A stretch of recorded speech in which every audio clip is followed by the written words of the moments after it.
vamos a hablar de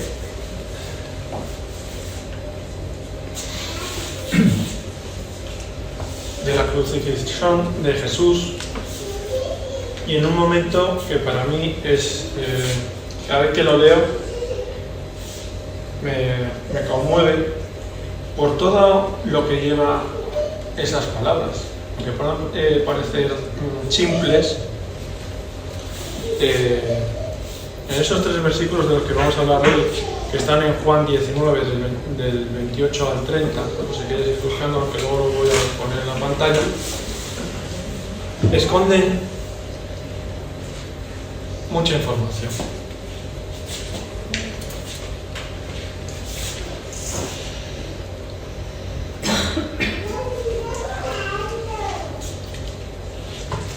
Aconteció el 8 de julio de 1741, en un pueblecito llamado Enfield, en Connecticut, siendo todavía colonia británica.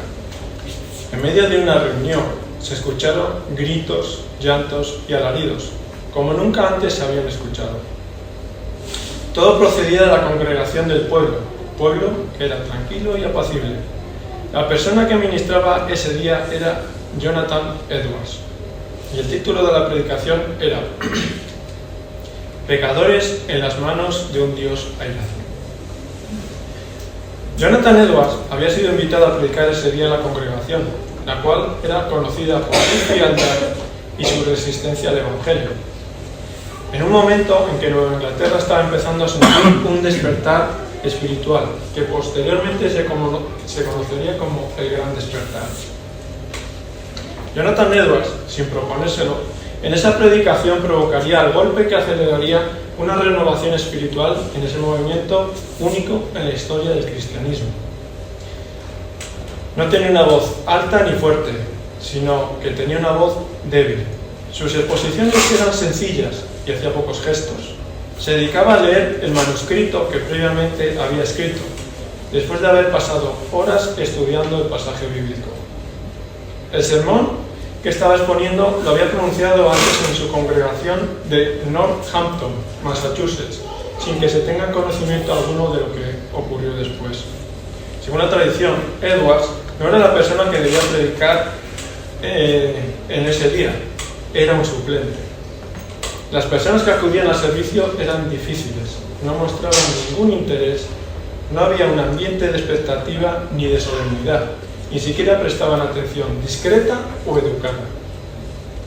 Entonces, Edwards comenzó a predicar el pasaje de Deuteronomio 32-35, haciendo 4 observaciones iniciales sobre los incrédulos mencionados en el pasaje. Primero, los israelitas estuvieron siempre expuestos a la destrucción. Segundo, siempre estuvieron expuestos a una rápida destrucción repentina. Tercero, que estuvieron expuestos a caer por su propio peso. Y cuarto, la razón por la cual no habían caído era porque el tiempo señalado por Dios no había llegado. Siguiendo el método exegético puritano, primeramente estudiaba el pasaje bíblico con el fin de llegar a su médula doctrinal, encontrándose con la verdad de este pasaje, en que no hay otra cosa que mantenga a los hombres impíos fuera del infierno en todo momento que la pura voluntad de Dios. Edwards, en el desarrollo del sermón, fue acumulando progresivamente ilustraciones sobre los horrores del infierno y la justicia de Dios, lo que empezó poco a poco a causar gritos de terror al escuchar la gráfica descripción de la condenación que experimentarían los malvados.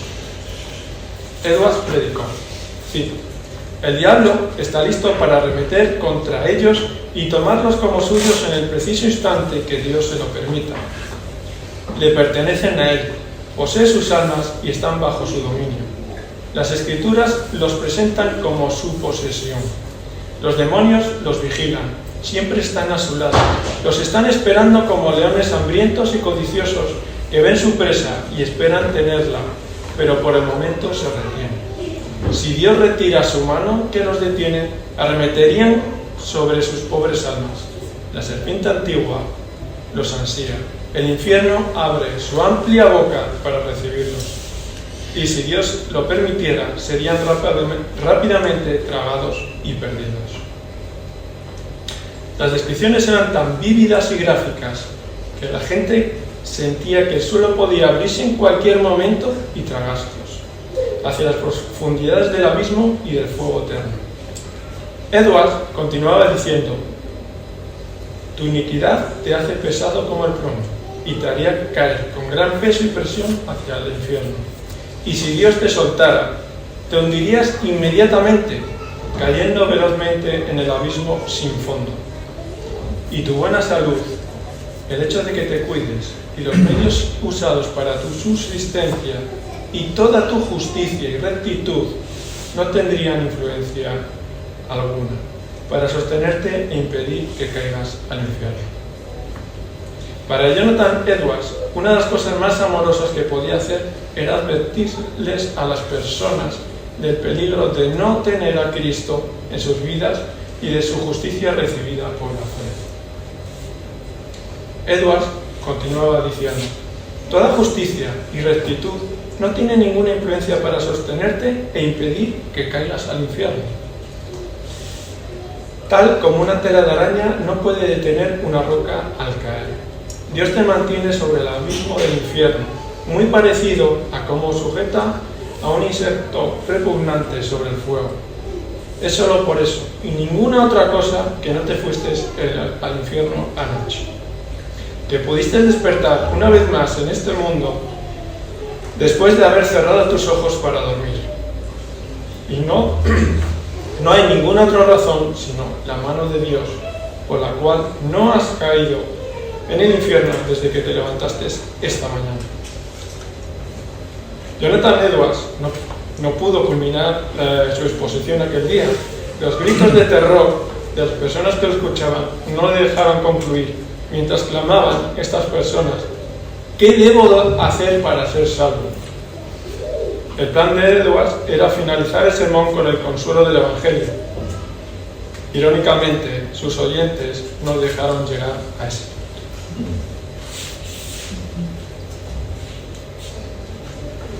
Y el pasaje de hoy, como comentaba antes, se encuentra en Juan 19, del 28 al 30. Y la palabra de Dios dice así: después de esto, sabiendo Jesús que ya todo estaba consumado, dijo para que la escritura se cumpliese: tengo sed. Y estaba allí una vasija llena de vinagre. Entonces ellos empaparon en vinagre una esponja y poniéndola en un hisopo se la acercaron a la boca. Cuando Jesús hubo tomado el vinagre, dijo: consumado es. Y habiendo inclinado la cabeza, entregó el espíritu. Vamos a hablar. Padre Celestial, venimos a ti esta mañana para aprender de ti, de tu palabra, de la Escritura y del sacrificio perfecto que ha hecho tu Hijo en la cruz por nosotros. Llena nuestros corazones de tu palabra, de tu sabiduría, y que tu presencia esté en esta mañana, aquí con nosotros. Te lo pedimos todo, Padre Santo, en el nombre de Jesús. Amén. Estas tres primeras palabras, después de esto, significan un intervalo breve de tiempo de lo que está aconteciendo anteriormente. Pero para poder entender estos tres versículos, necesito remontarme hasta el momento inicial, que es en el aposento alto, en la última cena. Y sin ánimo de ser minucioso en esta parte, porque no es pequeña, hay que recordar que Jesús se había retirado con sus discípulos al aposento alto para tener un tiempo de comunión con sus discípulos, la última cena, antes de ser arrestado, acusado falsamente y crucificado. Ya no andaba en medio del pueblo, porque los altos cargos religiosos querían condenarlo. Y además se mostraban claramente hostiles a las enseñanzas de Jesús. Todo empieza en el capítulo 13, con la cena de la Pascua y el lavamiento de los pies a los discípulos. Durante la cena, Jesús les anuncia que se va a ir y entregar a las autoridades religiosas. Los discípulos al oír esto se turban y se preguntan cómo podría ser. Pero Jesús sigue mostrando su autoridad divina, porque hasta que no entrega el pan mojado a Judas Iscariote, Satanás no entra en él. Esto nos dice que en todo momento Jesús es Dios, y al ser Dios tiene potestad y autoridad en todo, tanto en el cielo como en la tierra, lo visible o lo invisible. Jesús continúa con un último discurso de cómo glorificar al Padre por medio de su vida, siendo ejemplo del cumplimiento de todos los mandamientos de Dios. Y además les anuncia un último mandamiento: que se amen unos a otros como Él les ha amado, con un amor genuino y puro. Y aquí viene uno de los personajes que yo muchas veces me identifico con él, y es Pedro. Bueno, un modelo. Sí, bueno. Pedro muestra su ignorancia de lo que está pasando en ese momento y lo que va a acontecer después. Pero Jesús le dice que antes de finalizar la noche y antes de que el gallo cante, le habrá negado 3 veces. Pero todos los discípulos empiezan a sentir miedo porque no saben a dónde va a ir su maestro, esta persona con la que han compartido los 3 últimos años de sus vidas. Pero Jesús aún sigue mostrando su compasión con ellos y sobre todo con el resto de la humanidad, porque les sigue dando ánimos. Dicen que crean en Dios como han creído en Él, porque donde Él va, les va a preparar un lugar para que compartan con Él la eternidad. Y Jesús vuelve a hacer hincapié en amarle a Él y guardar sus mandamientos, y declara una promesa: la venida del Espíritu Santo, el Consolador, que les seguirá guiando el resto de sus vidas. Y les pone otro ejemplo para que lo comprendan mejor. Si tenéis abierto en el libro de Juan, podéis ir al capítulo 15 y los versículos 1 al 4. Es lo que les está diciendo: yo soy la vid verdadera y mi Padre es el labrador. Todo pámpano que en mí no lleva fruto lo quitará, y todo aquel que lleva fruto lo limpiará para que lleve más fruto. Ya vosotros estéis limpios por la palabra que os he hablado. Permaneced en mí y yo en vosotros. También les avisa que ser seguidor de Cristo, de Jesús, no les hará ser queridos por el mundo, sino que miren en su vida, porque a Él le han perseguido. Y si nosotros somos seguidores de Jesús, también seremos perseguidos por la verdad que es el Evangelio. Pero no quiere desanimarlos, más bien les está anunciando lo que sucederá y que es necesario que Él se vaya para que venga el Espíritu Santo, el Consolador. Porque si leéis un poquito más adelante en el capítulo 16, los versículos del 8 al 11, dice que el Espíritu Santo es el que convence al mundo de pecado, de justicia y de juicio. Primero, es el Espíritu Santo, por medio de la palabra de Dios, quien convence a las personas de que somos pecadores y que el fruto del pecado es la muerte. Segundo, es por medio es el Espíritu Santo que por medio de la palabra muestra que Jesús fue justo y que no pecó. Pero nosotros sí que somos pecadores y al pecar desobedecemos a Dios y por consiguiente nos separamos de Dios y tenemos que pagar por ello. Y tercero, es el Espíritu Santo que por medio de la palabra, que si la leemos, nos indica que todos seremos sometidos a un juicio al final de nuestras vidas. Al igual que el príncipe de este mundo ya fue juzgado. Si no sabéis quién es el príncipe de este mundo, es Satanás. Jesús continúa su discurso dando más ánimos a los discípulos, poniendo un ejemplo de una madre cuando da a luz. Y dice que los dolores de parto al principio son complicados, son difíciles y no les gusta a nadie. Pero cuando ha nacido el bebé y lo tiene entre sus brazos y apoyado en su pecho, los dolores se olvidan. Evidentemente yo no sé qué es lo que se siente, ni creo que lo vaya a saber nunca, pero los que sois madres lo podéis entender mucho mejor. También continúa Jesús dándoles ánimos y que se deben alegrar porque Jesús ha vencido al mundo y les dice que pueden hablar directamente al Padre. Esto viene porque el sumo sacerdote en el pueblo de Israel, una vez al año, era el único que podía entrar al lugar santísimo y pedir perdón por el resto de la congregación. Jesús nos está diciendo que Él cumple ese mandamiento y que lleva todos nuestros pecados, todo el pueblo, todo el planeta, y nos permite acercarnos a Dios. Termina el discurso orando a los discípulos lo que es conocido como la gran oración, y lo podéis encontrar en el capítulo 17. Os invito a que tranquilamente en casa leáis este capítulo detenidamente. No voy a hacer spoiler, así que os lo dejo si queréis hacerlo. ¿El capítulo cuál? 17. ¿De Juan? De Juan. Después de la cena, Jesús se dirige al monte a orar para prepararse para las horas próximas que van a venir. Y el arresto se produce en el huerto, donde sabía con seguridad Judas Iscariote dónde podía encontrarle, a él y a sus discípulos.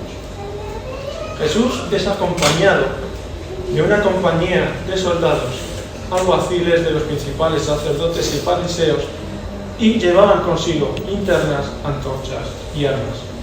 Salieron al encuentro de Jesús como si fuera un bandido.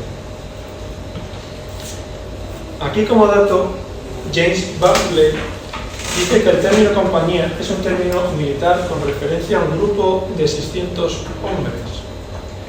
Se duda si tantos soldados habían participado en el arresto.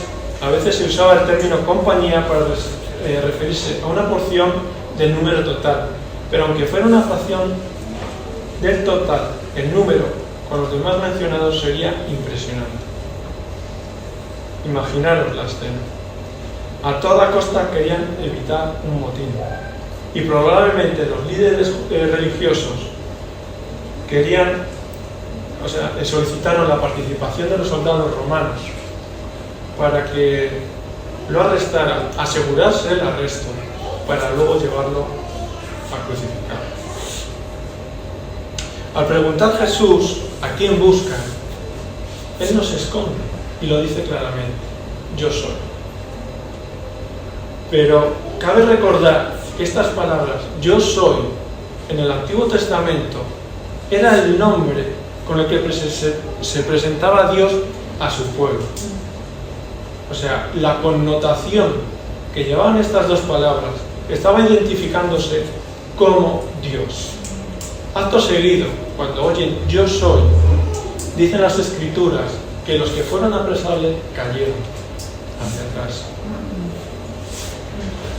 Y esto es importante porque en el libro de Apocalipsis, al final de los tiempos, cuando haya gran juicio, ¿qué es lo que dice? Toda rodilla se doblará delante de Él. Después de un ligero disturbio entre algunos de los discípulos y los soldados, apresan a Jesús atándolo y llevándolo ante Anás, el sumo sacerdote, suegro de Caifás. Si bien recordáis, los sumos sacerdotes en el Antiguo Testamento eran nombrados de por vida, pero bajo el dominio del Imperio Romano eran puestos y depuestos al antojo del jerarca romano de ese momento. Este examen ante Anás sería un juicio preliminar, no sería un juicio como tal. y es solo relatado por Juan. El hecho de que Jesús fuera llevado a Anás nos indica una cosa, y es que todavía para el pueblo era el sumo sacerdote, por mucho que haya dicho en ese momento la autoridad romana que era Caifás. Y además Juan es el único que aclara que Anás era suegro de Caifás. Y además, aquí otro dato importante, Caifás fue quien predijo que era necesario que un hombre muera por el pueblo y no que toda la nación muriese. El interrogatorio que hizo Anás a Jesús era con connotaciones maliciosas, porque andaba buscando la forma, con testigos falsos, de cómo acusarlo. Si queréis saber más, Mateo detalla más detenidamente todas estas acusaciones. Y después, como decía antes, uno de los personajes con los que me identifico es Pedro. Pedro, entre sus idas y venidas, había llegado el momento en que le había negado por tercera vez, y después canta el gallo. Pedro, donde estuviere, sale fuera, se arrepiente porque se acuerda de las palabras de Jesús y dice en las Escrituras que llora amargamente. Para nosotros, también muchas veces, cuando reconocemos que hemos pecado delante de Dios y realmente nos sentimos así, ¿quién no ha llorado?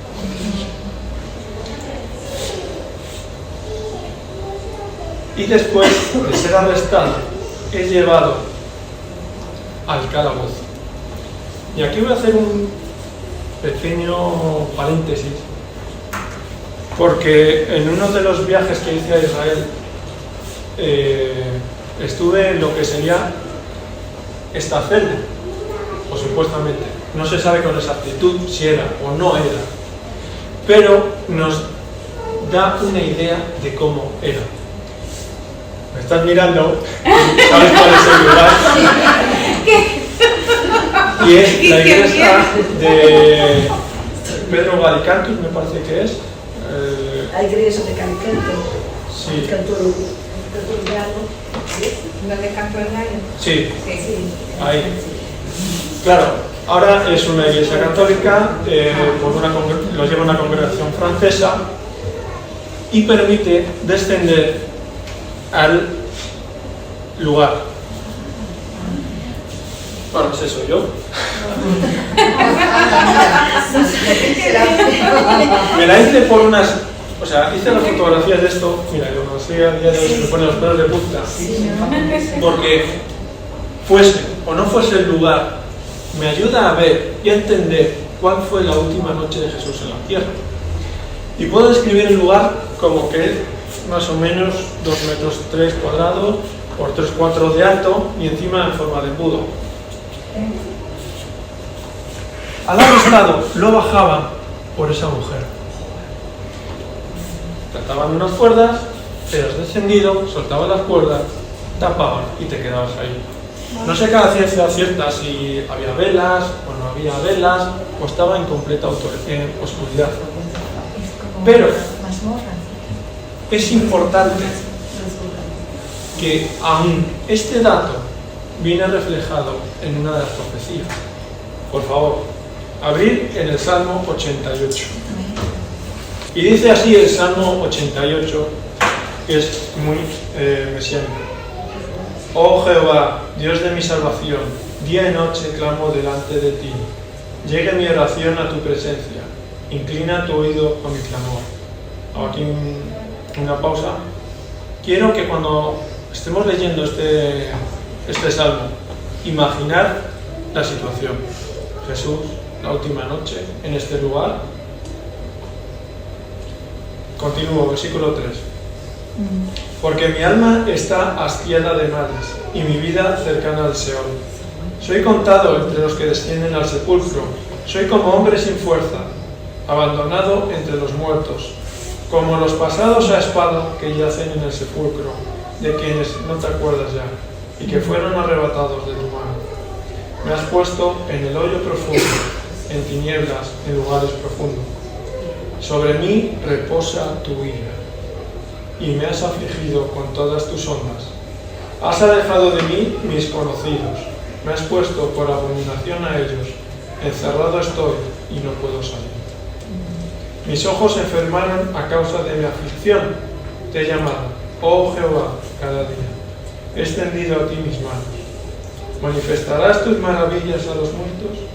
¿Se levantarán los muertos para alabarte?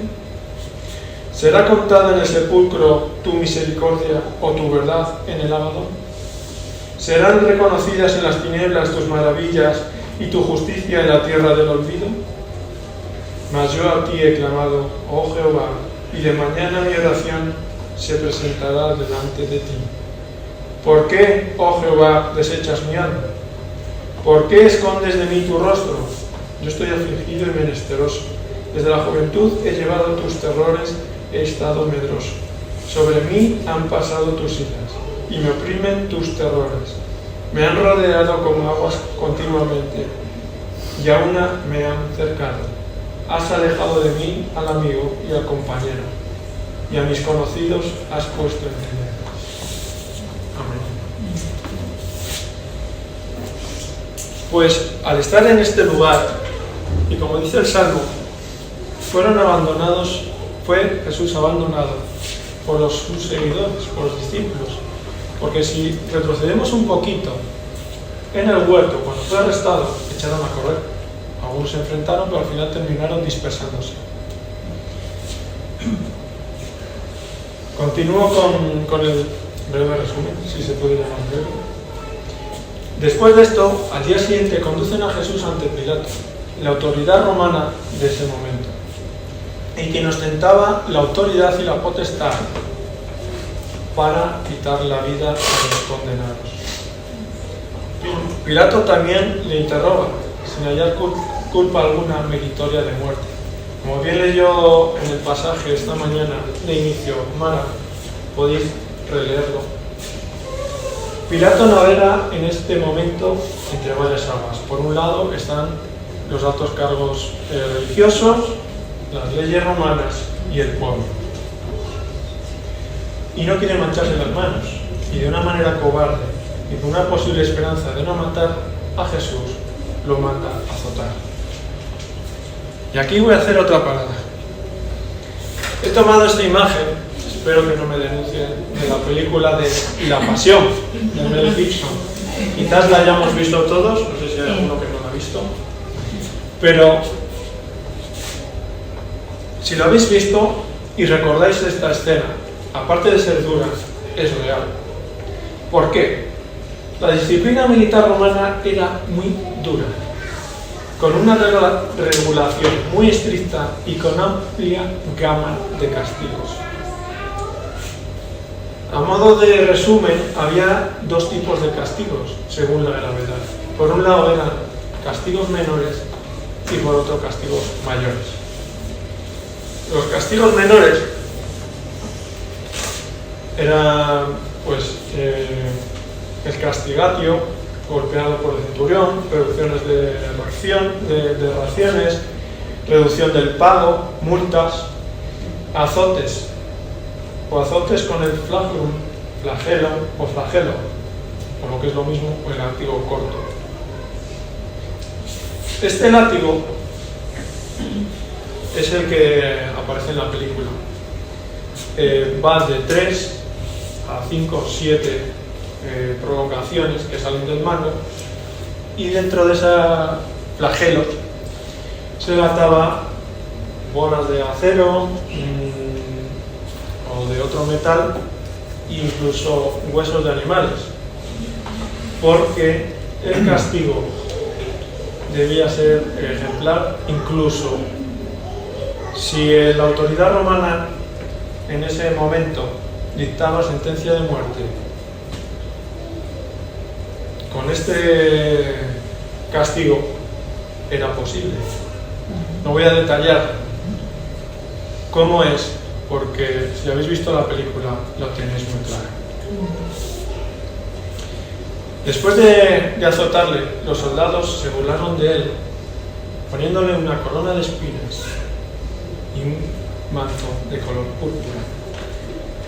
Si no habéis estado nunca en Israel, os aseguro que las espinas que hay allí, más o menos, son así. Pilato pensaba que con este castigo las autoridades judías quedarían satisfechas. Pero después de eso lo lleva en el pretorio y lo presenta delante del pueblo y de las autoridades. Si bien había una tradición, pienso que Pilato quería aprovecharse de esta situación para poder librar a Jesús de la muerte que le estaban pidiendo la autoridad judía. Y casi como también una predicción de lo que hace el ser humano el resto de los siglos, eligieron a un delincuente en vez de a Salvador. Eligen a un criminal llamado Barrabás en vez de a la luz del mundo que se llama Jesús. Y el pueblo, instigado por las autoridades religiosas, eligen a Barrabás. Y Pilato se lava las manos en señal inequívoca de que no quiere saber nada. Ahí lo deja y se lo entrega a las autoridades judías para que sea crucificado. Jesús es conducido por los soldados hasta el lugar de la crucifixión, cargando un madero en el cual, o posteriormente, él será crucificado. Es obvio entender por qué se iba cayendo o tuvo varias caídas durante el camino.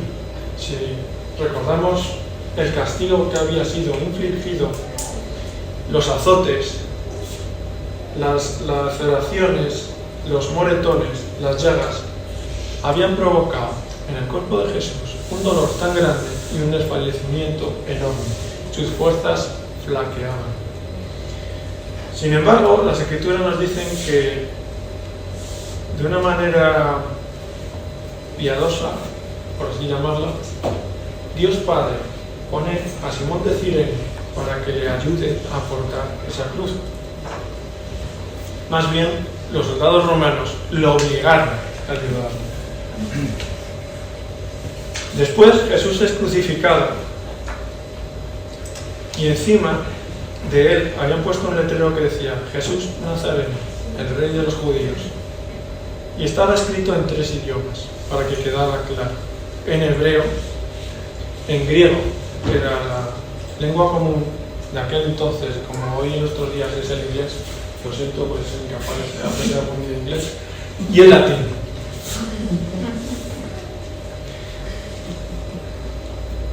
Y a su vez se vuelve a cumplir otra profecía. Después de la crucifixión, dicen las Escrituras que los romanos echaron a suerte sus vestidos y la túnica. Si leéis en el Salmo 22:18, dice: repartieron entre sí mis vestidos y sobre mi ropa echaron suertes. Jesús desde la cruz tiene compasión por todas las personas que le están haciendo eso y por todos nosotros. Aún en ese dolor, Jesús pide a Dios Padre que les perdone, diciendo: perdónalos, Padre, porque no saben lo que están haciendo. Y además, en ese momento, en esa situación, sigue enseñando a sus discípulos. Porque a Juan y a María le dice: madre, ahí tienes a tu hijo. O sea, mujer, tienes ahí a tu hijo. Hijo, ahí tienes a tu madre. Como una enseñanza de cómo deben de tratarse, o cómo debemos de tratarlos. El amor de una madre hacia su hijo, el amor que debe tener un hijo hacia su madre. Incluso es crucificado con 2 ladrones, y según las Escrituras, uno se burlaba y el otro creyó en él. Y es una representación o un ejemplo gráfico de todos los seres humanos. Por un lado están los que no creen y se ríen y terminarán siendo condenados, y por otro lado están los que creen y serán salvos. Además, Jesús en ese momento le dice: hoy estarás conmigo en el paraíso. O sea, que es de impacto la salvación si crees. Y después de esta breve introducción, continuamos en el versículo que dice: sabiendo Jesús que ya todo estaba consumado, dijo, para que la escritura se cumpliese: tengo sed. La expresión tengo sed es la quinta palabra que habla Jesús en la cruz y muestra una angustia física. Es fácil entenderlo porque llevaba aproximadamente unas 16 horas sin comer y sin beber.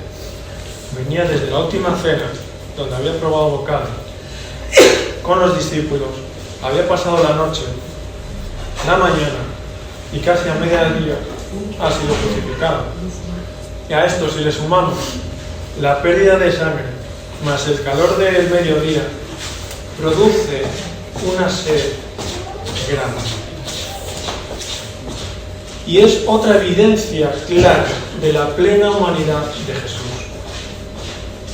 Jesús estaba teniendo en este momento también el control de todo lo que estaba sucediendo.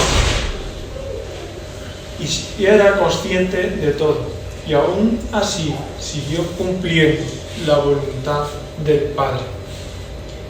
Así dice: sabiendo que ya todo estaba consumado, significa que su misión fue cumplida, la llevó a cabo y los resultados serían para siempre.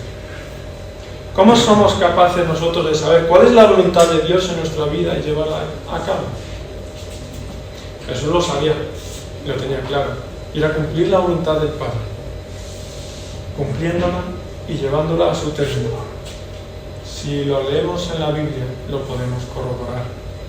Jesús tenía plena conciencia de que su misión estaba cumplida. El siguiente versículo nos dice: y estaba allí una vasija llena de vinagre. Entonces ellos empaparon en vinagre una esponja y poniéndola en un hisopo se la acercaron a la boca. En la época romana había una bebida popular que consistía en vinagre y agua y que se llamaba posca. La bebida era una bebida principal de la región romana y era un tipo de agua avinagrada. El ácido que le brinda el vinagre le daba un sabor refrescante y eliminaba los gérmenes patógenos que suelen estar en el agua del soldado que tomaba en campaña. Parece ser que el ácido acético presente en el vinagre conseguía eliminar, si no bien del todo, parte de los microorganismos responsables de diferentes trastornos gástricos que podían tener los soldados romanos. Ellos no sabían ni tenían ni idea de lo que eran los microorganismos ni las bacterias, pero sabían que bebiendo estos se enfermaban menos.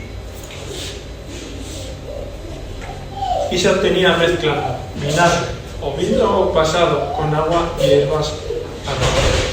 Era una bebida típica del ejército romano, como he dicho, y es una de las posibles razones por la que uno de los legionarios romanos que estaban ahí le ofrecieron a beber vinagre.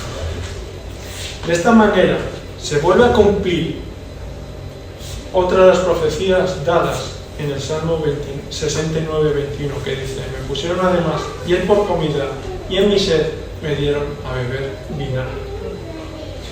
Los evangelios sinápticos nos indican que no llegó a ingerir esta bebida, sino que simplemente en la esponja mojó sus labios, porque quería cumplir en plena consciencia y sin ningún otro medio aplacar esos dolores, sino llevarlos consigo. Por eso no llegó, los evangelios sinópticos no dicen que lo ingirió. Y ahora llega el versículo más importante de esta mañana. En el 19:30 dice: cuando Jesús hubo tomado el vinagre, dijo: consumado es. No solo ese es el título de la predicación de hoy, sino que uno de los comentaristas bíblicos, a ver si lo pronuncio bien, Wesley Murray, comenta que la expresión consumado es se traduce del verbo griego teleo, que significa llevar a cabo, de voluntad de algo, bien sea de sí mismo o de otro.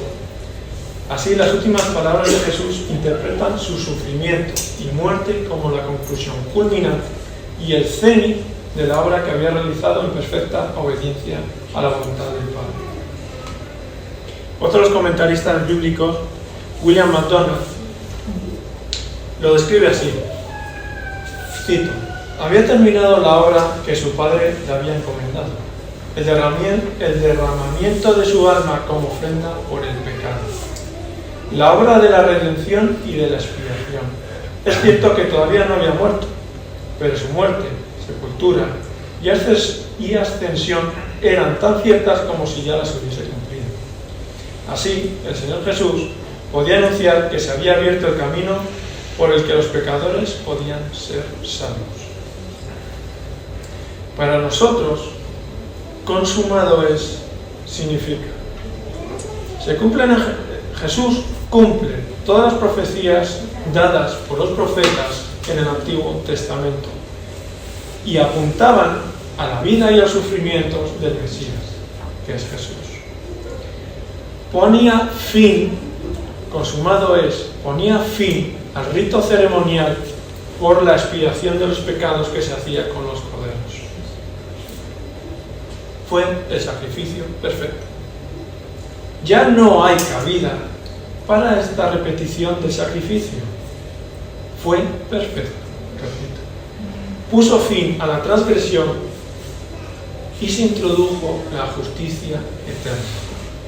La obra de la redención y salvación del hombre ahora estaba completa.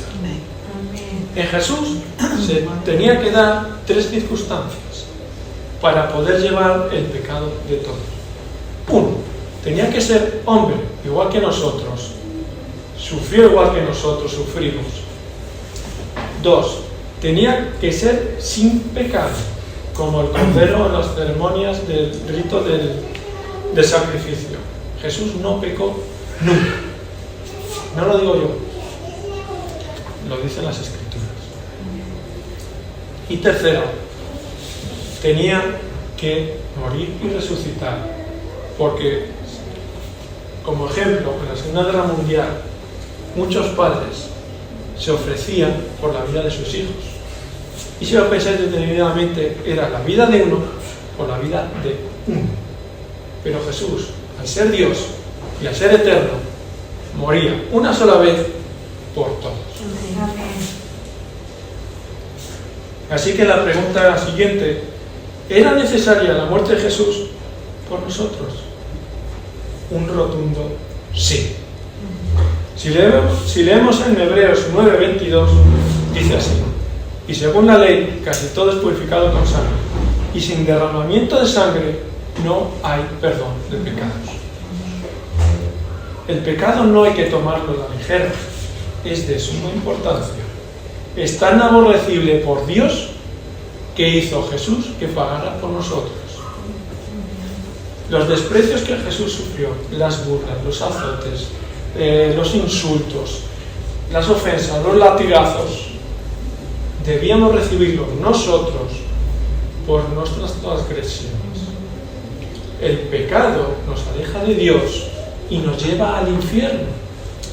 El infierno no es un cuento, no es una historia para dar miedo a los niños o a los adultos, sino que el infierno es real. Y si ese lugar no existiera, Jesús no debería de haber muerto. Pero ¿cómo existe? Murió. Porque, repito, sin derramamiento de sangre no hay remisión de pecados. Si piensas que Dios es un anciano bonachón y que en el final de tus días te va a perdonar porque es bueno, déjame decirte una cosa. estás equivocado. No actúa así. Porque Dios no perdonó a Jesús en la cruz, sino que hizo que pagara por todos nosotros los pecados que nosotros habíamos cometido. Por eso Jesús dijo en la cruz: Padre, Padre, ¿por qué me has abandonado? De una manera misteriosa para nosotros, en ese momento Jesús cargaba todas nuestras culpas y se sintió separado de Dios, porque el pecado nos aleja de Dios. Y es igual que a la justicia que nosotros estamos acostumbrados en nuestras leyes, que al cometer un delito, la ley exige el pago y el resarcimiento por lo que has cometido. La justicia justa de Dios exige lo mismo, el pago por nuestras acciones. La justicia que Jesús llevó en la cruz nos liberó de las fauces del infierno. Y este es el amor de Dios, tan grande que muchas veces se profesa en las iglesias. Entregar a su Hijo por el pago de nuestros pecados es una muestra de amor grande. Y como dicen las Escrituras, solamente si crees que Jesús pagó por todos tus pecados, pasados, presentes y futuros, la Biblia dice que serás perdonado. Y no por obras, es por fe. Y en la última parte del versículo dice: y habiendo inclinado la cabeza, entregó su espíritu. O entregó el espíritu. Lucas, que es uno de los evangelistas, agrega que conscientemente Jesús, todavía en total control de sus facultades, sencillamente entrega el espíritu. Pues así leemos en Lucas 23:46: Padre, en tus manos encomiendo mi espíritu. Aquí hay que reseñar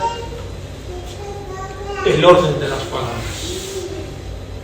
Su espíritu no fue arrebatado, sino que él mismo se lo entrega al Padre. Su vida no fue quitada por la fuerza. Él es libre de entregarlo, y así lo hizo. Es interesante que ninguno de los 4 evangelios dice que Jesús murió. El hecho de que entregó su espíritu enfatiza de que su muerte fue voluntaria. Decidió hasta en este momento cuándo morir. Él tenía pleno control de todas sus facultades. Despidió su espíritu, un acto que no podía ser llevado a cabo por cualquier ser o cualquier hombre. En nosotros ocurre lo contrario. Cuando morimos, nuestro espíritu se nos va y de una manera simbólica inclinamos la cabeza. Pero Jesús tenía la autoridad sobre la muerte. ¿Y qué es lo que hace primero? Inclina la cabeza, luego da permiso a la muerte y entrega su espíritu. Esto nos demuestra una vez más el poder que Jesús tiene sobre la vida y la muerte. Y si pensáis que este es el final, estáis equivocados, porque aún queda la parte más importante. Porque si nuestro líder se muere, se acabaría todo, ya no habría más. Pero la base fundamental del cristianismo viene después, en la resurrección. Al resucitar Jesús al tercer día, venció al pecado y a la muerte, dándonos libertad para acercarnos a Dios y llamarle Padre.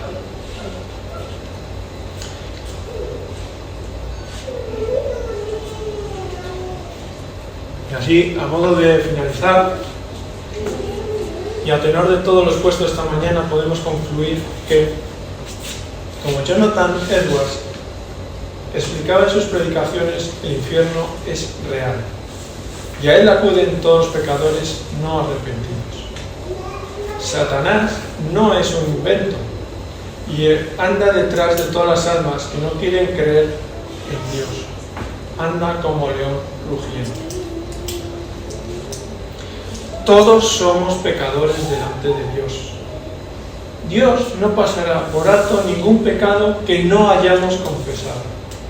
Dios muestra su justicia y su gran amor por toda la humanidad, haciendo pagar por todos nuestros pecados a su único Hijo, Jesús. Dios muestra su incomparable amor hacia nosotros solo por gracia. Por medio de la fe somos salvados de morir eternamente, lo que es alejados de Dios, y no por las obras que hagamos. Por gracia, Dios permite que nos levantemos cada día. Por medio de Jesús, Dios escucha las oraciones de sus fieles. Y Jesús dejó de manifiesto que Él era el Mesías prometido y esperado, al cumplir todas, absolutamente todas las profecías dadas en el Antiguo Testamento.